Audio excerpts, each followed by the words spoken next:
ಇದನ್ನ ಕ್ರಷ್ ಮಾಡುವ ಈ ತರ.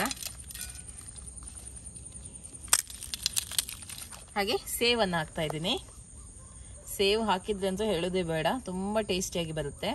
ಹಾಯ್ ಎಲ್ಲರಿಗೂ, ಇವತ್ತು ನಾನು ಸ್ಟ್ರೀಟ್ ಸ್ಟೈಲ್ ಮಸಾಲಾ ಪುರಿ ಮನೆಯಲ್ಲೇ ನಾವು ಯಾವ ರೀತಿ ಮಾಡಬಹುದು ಅಂತ ಹೇಳಿಕೊಡ್ತಾ ಇದ್ದೀನಿ. ಇದನ್ನ ನನ್ನ ವ್ಯೂವರ್ ಒಬ್ಬರು ರಿಕ್ವೆಸ್ಟ್ ಮಾಡಿದ್ರು, ಮಸಾಲಾ ಪುರಿ ರೆಸಿಪಿ ಪ್ಲೀಸ್ ತೋರಿಸಿ ಮ್ಯಾಮ್ ಅಂತ ಹೇಳಿ. ಹಾಗಾಗಿ ಇವತ್ತು ಆ ರೆಸಿಪಿನ ಮಾಡ್ತೇನೆ. ನಾನು ಇವತ್ತು ಕರೆಕ್ಟ್ ಆಗಿ ಸ್ಟೆಪ್ ಬೈ ಸ್ಟೆಪ್ ಯಾವ ರೀತಿ ಇದನ್ನ ಮಾಡೋದು ಅಂತ ಹೇಳಿಕೊಡ್ತೇನೆ. ಹಾಗಾಗಿ ವಿಡಿಯೋವನ್ನ ಪೂರ್ತಿಯಾಗಿ ಕರೆಕ್ಟ್ ಆಗಿ ನೋಡ್ಕೊಳ್ಳಿ. ಓಕೆ, ಬನ್ನಿ ಮಸಾಲಾ ಪುರಿ ಯಾವ ರೀತಿ ಮಾಡೋದು ಅಂತ ನೋಡುವ. ಅದಕ್ಕಿಂತ ಮುಂಚೆ ನನ್ನ ರೆಸಿಪೀಸ್ ಎಲ್ಲ ನಿಮ್ಗೆ ಇಷ್ಟ ಆಗ್ತಾ ಇದೆ, ವಿಡಿಯೋಗೊಂದು ಲೈಕ್ ಕೊಡಿ. ಹಾಗೆ ವಿಡಿಯೋವನ್ನ ಫ್ರೆಂಡ್ಸ್ ಜೊತೆ ಫ್ಯಾಮಿಲಿ ಜೊತೆ ಎಲ್ಲ ಶೇರ್ ಮಾಡಿ. ಮಸಾಲ ಪುರಿ ಮಾಡ್ಲಿಕ್ಕೆ ನಾನಿಲ್ಲಿ ನೋಡಿ 1 ಕಪ್ ಅಷ್ಟು ಬಟಾಣಿಯನ್ನ ನೆನೆ ಹಾಕಿಟ್ಟಿದ್ದೆ. ರಾತ್ರಿ ಇಡೀ ನಾನು ನೆನೆ ಹಾಕ್ಲಿಕ್ಕೆ ಇಟ್ಟಿದ್ದೆ. ಓಕೆ, ಹಾಗೆ 2 ಆಲೂವನ್ನ ಕೂಡ ಕಟ್ ಮಾಡಿ ತಕೊಂಡಿದ್ದೀನಿ. ದೊಡ್ಡ ಸೈಜ್ ಇದು ಆಲೂಗಡ್ಡೆ ಇದು. ಓಕೆ, 2 ರಿಂದ 3 ನೀವು ಯೂಸ್ ಮಾಡ್ಕೊಳ್ಬಹುದು. ಈಗ ಇದನ್ನ ಕುಕ್ಕರ್ ಅಲ್ಲಿ ನಾವು ಬೇಯಿಸ್ಕೊಳ್ಳುವ. ಸುಮಾರು 5 ವಿಸಿಲ್ ತೆಗೆದ್ರೆ ಆಯ್ತು. ಅಂದ್ರೆ ಒಳ್ಳೆ ಸಾಫ್ಟ್ ಆಗ್ಬೇಕು, ಅಷ್ಟರ ತನಕ ಇದನ್ನ ಬೇಯಿಸಿದ್ರೆ ಆಯ್ತು. 5 ರಿಂದ 6 ವಿಸಿಲ್ ತೆಗೆದು ರೆಡಿ ಮಾಡಿ ಇಡುವ. ಓಕೆ, ಆಲೂಗಡ್ಡೆ ಮತ್ತೆ ಬಟಾಣಿ ಬೇಯ್ತಾ ಉಂಟು. ಅಷ್ಟರ ತನಕ ನಾವು ಗ್ರೀನ್ ಪೇಸ್ಟ್ ಅನ್ನು ಕೂಡ ರೆಡಿ ಮಾಡಿ ಇಡುವ. 1 ಕಪ್ ಅಷ್ಟು ಕೊತ್ತಂಬರಿ ಸೊಪ್ಪನ್ನು ತಕೊಂಡಿದ್ದೇನೆ. 1 ಟೇಬಲ್ ಚಮಚದಷ್ಟು ಪುದೀನಾ ಸೊಪ್ಪು, 3 ಹಸಿಮೆಣಸಿನಕಾಯಿ, 1 ಟೊಮೆಟೊ, 4 ಎಸಳು ಬೆಳ್ಳುಳ್ಳಿ, 1/4 ಚಮಚದಷ್ಟು ಸೋಂಪು, 1 ಇಂಚಷ್ಟು ಶುಂಠಿ. ಇದನ್ನ ಸ್ವಲ್ಪ ನೀರು ಹಾಕಿ ಗ್ರೈಂಡ್ ಮಾಡಿ ಪೇಸ್ಟ್ ಮಾಡಿ ರೆಡಿ ಮಾಡಿ ಇಡುವ. ಓಕೆ ನೋಡಿ, ಬಟಾಟೆ ಮತ್ತು ಬಟಾಣಿಯನ್ನ ನಾನು ಒಳ್ಳೆ ರೀತಿಯಲ್ಲಿ ಮ್ಯಾಶ್ ಮಾಡಿ ತಕೊಂಡಿದ್ದೀನಿ. ನೋಡಿ, ಈ ರೀತಿ ಬರಬೇಕು. ಓಕೆ, ಈಗ ನೆಕ್ಸ್ಟ್ ಹುಣಸೆ ಹುಳಿಯ ಚಟ್ನಿಯನ್ನ ರೆಡಿ ಮಾಡಿ ಇಡುವ. ಓಕೆ, ಚಟ್ನಿ ಮಾಡಲಿಕ್ಕೆ 2 ಚಮಚದಷ್ಟು ಎಣ್ಣೆಯನ್ನು ಹಾಕ್ತಾ ಇದ್ದೀನಿ. ಅರ್ಧ ಚಮಚದಷ್ಟು ಜೀರಿಗೆ ಹಾಕ್ತಾ ಇದ್ದೀನಿ. ಓಕೆ, ಈಗ ಇದಕ್ಕೆ 1 ಕಪ್ ಅಷ್ಟು ಹುಣಸೆ ಹುಳಿಯ ರಸವನ್ನು ಹಾಕ್ತಾ ಇದ್ದೀನಿ. ರುಚಿಗೆ ಎಷ್ಟು ಬೇಕೋ ಅಷ್ಟು ಉಪ್ಪನ್ನು ಹಾಕಿಕೊಳ್ಳಿ. ಹಾಗೆ 1 ಕಪ್ ಅಷ್ಟು ಬೆಲ್ಲವನ್ನು ಕೂಡ ಹಾಕ್ತಾ ಇದ್ದೀನಿ. ಒಳ್ಳೆ ರೀತಿಯಲ್ಲಿ ಇದನ್ನ ಮಿಕ್ಸ್ ಮಾಡ್ಕೊಳ್ಳಿ. ಬೆಲ್ಲ ಪೂರ್ತಿಯಾಗಿ ಮೆಲ್ಟ್ ಆಗಬೇಕು. ಹಾಗೆ ಅರ್ಧ ಚಮಚದಷ್ಟು ಖಾರದ ಪುಡಿಯನ್ನು ಹಾಕ್ತಾ ಇದ್ದೀನಿ. ಸ್ವಲ್ಪ ಸ್ಪೈಸಿ ಜಾಸ್ತಿ ಬೇಕಿದ್ರೆ ಜಾಸ್ತಿ ಹಾಕ್ಕೊಳ್ಬೋದು. ಅರ್ಧ ಚಮಚದಷ್ಟು ಗರಂ ಮಸಾಲ ಪುಡಿಯನ್ನು ಕೂಡ ಹಾಕ್ತಾ ಇದ್ದೀನಿ. ಒಣ ಶುಂಠಿ ಪೌಡರ್ ಇದ್ರೆ ಅದನ್ನು ಕೂಡ ನೀವು ಅರ್ಧ ಚಮಚದಷ್ಟು ಹಾಕ್ಕೊಳ್ಬೋದು. ಓಕೆ ನೋಡಿ, ಬೆಲ್ಲ ಎಲ್ಲ ಒಳ್ಳೆ ರೀತಿಯಲ್ಲಿ ಮೆಲ್ಟ್ ಆಗಿದೆ. ಚಟ್ನಿ ಕೂಡ ರೆಡಿ ಆಗಿದೆ. ಇದು ತಣ್ಣಗಾದ ನಂತರ ಸ್ವಲ್ಪ ನಿಮಗೆ ಇನ್ನೂ ಕೂಡ ದಪ್ಪ ಬರುತ್ತೆ. ನಾನೀಗ ಫ್ಲೇಮನ್ನು ಆಫ್ ಮಾಡ್ತೇನೆ. ಓಕೆ, ಇದು ತಣ್ಣಗಾಗ್ಲಿ.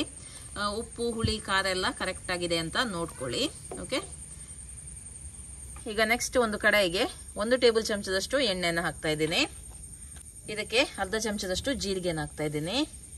ಈಗ ಇದಕ್ಕೆ 1 ಈರುಳ್ಳಿನ ಹಾಕ್ತಾ ಇದ್ದೀನಿ. ಚಿಕ್ಕದಾಗಿ ಕಟ್ ಮಾಡಿ ಹಾಕ್ತಾ ಇದ್ದೀನಿ. ಈರುಳ್ಳಿ ಸಾಫ್ಟ್ ಆಗಲಿ. ಈಗ ಇದಕ್ಕೆ ರೆಡಿ ಮಾಡ್ಕೊಂಡಿರುವಂತ ಗ್ರೀನ್ ಪೇಸ್ಟ್ ಅನ್ನು ಹಾಕ್ತಾ ಇದ್ದೀನಿ. ಈಗ ನೆಕ್ಸ್ಟ್ ಇದಕ್ಕೆ ಕೆಲವೊಂದು ಮಸಾಲೆನ ಹಾಕುವ. ಅರ್ಧ ಚಮಚದಷ್ಟು ಕೊತ್ತಂಬರಿ ಪುಡಿ, ಅರ್ಧ ಚಮಚದಷ್ಟು ಅಚ್ಕಾರದ ಪುಡಿ, ಅರ್ಧ ಚಮಚದಷ್ಟು ಚಾಟ್ ಮಸಾಲ ಪುಡಿ, ಚಿಟಿಕೆಯಷ್ಟು ಅರಿಶಿಣದ ಪುಡಿ ಹಾಗೂ 1/4 ಚಮಚದಷ್ಟು ಗರಂ ಮಸಾಲ ಪುಡಿ ಎಲ್ಲ ಒಟ್ಟಿಗೆ ಹಾಕುವ. ಮಿಕ್ಸ್ ಮಾಡುವ. ಓಕೆ, ಈಗ ಬಟಾಣಿ ಮತ್ತೆ ಆಲೂಗಡ್ಡೆಯನ್ನ ಹಾಕಿಕೊಳ್ಳುವ ಇದಕ್ಕೆ.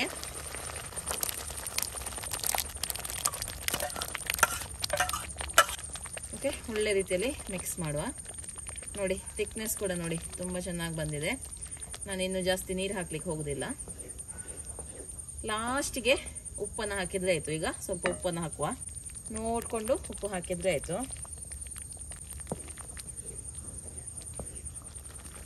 ನೋಡಿ, ಇದು ಒಳ್ಳೆ ಕುದಿ ಬರ್ತಾ ಉಂಟು. ಓಕೆ, ಇದನ್ನು ಆಫ್ ಮಾಡುವ ಇನ್ನು. ಓಕೆ, ಈಗ ಮಸಾಲ ಪೂರಿಯನ್ನು ಮಾಡುವ. ಇಲ್ಲಿ ನಾನು ಪೂರಿಯನ್ನು ತಗೊಂಡಿದ್ದೇನೆ. ಇದನ್ನ ಕ್ರಷ್ ಮಾಡುವ ಈ ತರ.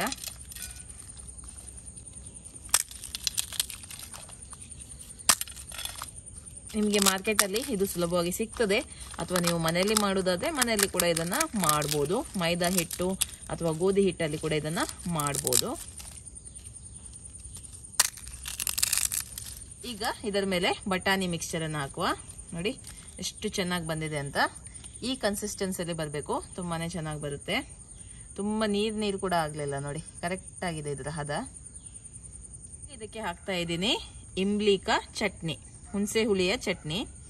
ಇದು ತುಂಬ ಒಳ್ಳೇದಾಗ್ತದೆ. ಕೆಲವರು ಇದು ಹಾಕೋದಿಲ್ಲ, ಅದೇ ನಿಮಗೆ ಸ್ವಲ್ಪ ಸ್ವೀಟಿಶ್ ಬೇಕಿದ್ರೆ ಇದನ್ನು ಹಾಕಿಕೊಳ್ಳಿ. ಈಗ ಇದಕ್ಕೆ ಸ್ವಲ್ಪ ಈರುಳ್ಳಿಯನ್ನು ಹಾಕುವ, ಗಾರ್ನಿಶಿಂಗ್ ಮಾಡುವ. ಸ್ವಲ್ಪ ಟೊಮೆಟೊ ಬೇಕಿದ್ರೆ ಮಾತ್ರ ಹಾಕಿಕೊಳ್ಳಿ, ಕೆಲವರಿಗೆ ಟೊಮೆಟೊ ಇಷ್ಟ ಆಗೋದಿಲ್ಲ ಅಂಥವ್ರು ಇದನ್ನ ಸ್ಕಿಪ್ ಮಾಡ್ಬೋದು. ಸ್ವಲ್ಪ ಕೊತ್ತಂಬರಿ ಸೊಪ್ಪು, ಹಾಗೆ ಸೇವನ್ನು ಹಾಕ್ತಾ ಇದ್ದೀನಿ. ಸೇವ್ ಹಾಕಿದ್ರೆ ಅಂತ ಹೇಳೋದೇ ಬೇಡ, ತುಂಬ ಟೇಸ್ಟಿಯಾಗಿ ಬರುತ್ತೆ. ನೋಡಿ, ರುಚಿಯಾಗಿರುವಂಥ ಮಸಾಲ ಪೂರಿ ರೆಡಿಯಾಗಿದೆ. ಈಗ ಇದನ್ನ ಟೇಸ್ಟ್ ಮಾಡಿ ನೋಡುವ. ಓಕೆ, ಈಗ ಟೇಸ್ಟ್ ಮಾಡುವ ಸಮಯ. ಶಿವ ಬಂದಿದ್ದಾನೆ, ಅವನು ಟೇಸ್ಟ್ ಮಾಡಿ ಹೇಳ್ತಾನೆ.